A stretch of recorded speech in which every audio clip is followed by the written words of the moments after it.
Do you guys want to see how much similar items have sold for on eBay? Here's how to search sold listings using the updated 2025 version of eBay.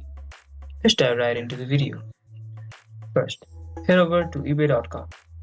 Type the name of the item that you want to search. Next to the search button, click Advanced. This opens up more precise filters to help you find sold listings.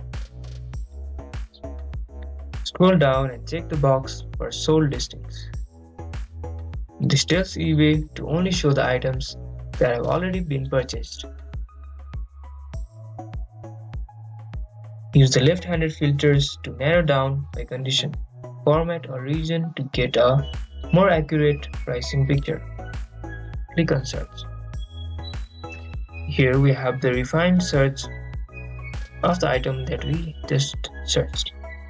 Now you're equipped to research real selling prices on eBay like a pro. Hit the like button, subscribe for more smart tips, and thank you guys for watching. See you guys in the next video.